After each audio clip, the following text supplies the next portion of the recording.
I have a base layer of stuff that's on me every single day. Wallet, keys, phone, the usual.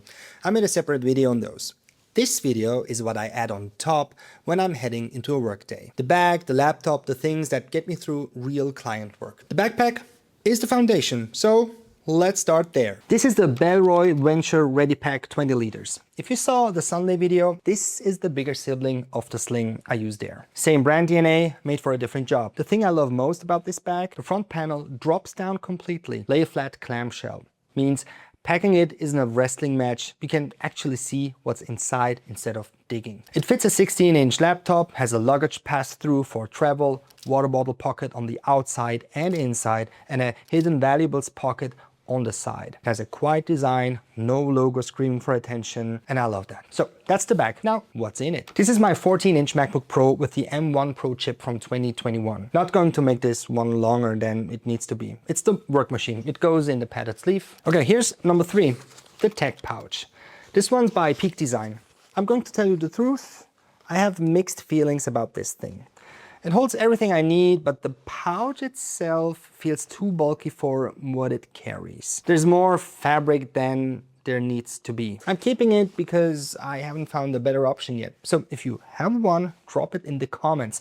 I'm genuinely looking. I'll do a separate video on what's inside this pouch. It's a whole conversation of its own. I always carry a book in this bag too. Different bag, different book, mostly longer ones. Right now I'm reading this, Beklaute Frauen by Leonie Schöler. It's about Central European women whose work was credited to men throughout history. Here, starting from the 1800s. Inventions, discoveries, ideas, all of it stolen or quietly erased. It's a German book. The English title will be something like Robbed Women. I hope this will be translated, to be honest. Reading in general between client calls puts a lot of things into perspective fast. So I highly recommend. I carry an A5 dotted Leuchtturm 1917 notebook with me, which I use for a lot of things, but mainly for keeping my thoughts, ideas, etc. in one place. If you watch the comparison Moleskine versus Leuchtturm video, links up there somewhere, you know why this beats Moleskine for me. So this thing is new in my bag, and it's already changed how I work.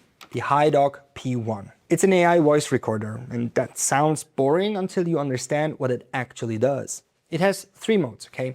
A call mode, a room mode, and a whisper mode for quick notes. The interesting one is call mode. There's a technology they call Blue Catch. It connects to my AirPods over Bluetooth and records both sides of a phone call or any online meeting. Clean audio, both speakers, no software hacks. Then it transcribes everything automatically. AI summary, action items, the whole thing. And why this matters for me? I run an agency. I have client calls, internal calls, I have briefings, I have brainstorms. I used to take notes during meetings and miss half of what was said, or I stay fully present and miss writing things down. And this thing solved that. I'm present in the call and the recorder handles the memory. However, you have to make sure that everybody knows that you're recording and also send them the summary. Yes, the Leuchtturm and the pen are still in this bag. The handwritten notebook isn't replaced, it does a different job. The notebook is for thinking. The HiDoc is for remembering. 2 different tools. Okay, next up, my workhorse of a pen. The Orthomulti MF20K3B. Japanese, all metal body. Has black ink, red ink, and a 0.5mm mechanical pencil all in one tool. And the clever bit, gravity select mechanism. You turn the pen so the function you want faces up. Then click. It's the most useful pen I own. Number 8 on the list, my beloved Kinto travel tumbler 350ml. Which I mainly use to take coffee with me from home and refill at Miro, Cafe or Starbucks. Stainless steel inside, double walled, keeps coffee actually hot for 6 hours. It's also a Japanese brand and the design language is what you'd expect. Pared back, considered, and it's perfect. Okay, number 9 on the list is the Yeti Rambler 1 liter. It's getting warmer and I drink more.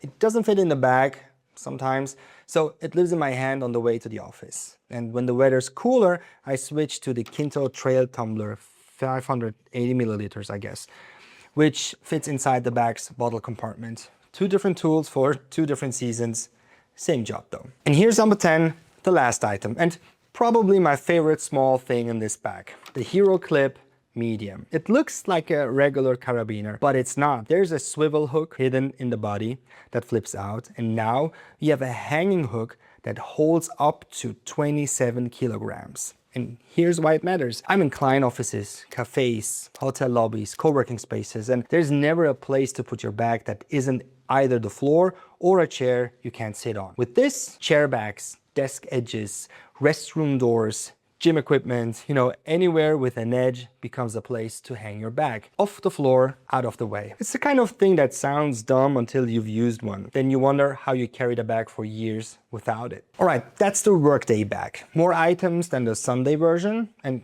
that's the point. Sunday is about slowing down. A Workday is about being equipped. Different goals, different kits. One pattern I noticed only when I was filming these series, the bags, the filters, the clip, even the chargers I trust, most of them come from B Corps. I didn't plan it that way, but when you keep choosing the well-made thing, the values tend to align over time. That's not a marketing line, okay? That's just what happens. If you want to know what I take with me on a Sunday stroll, click this video, probably here.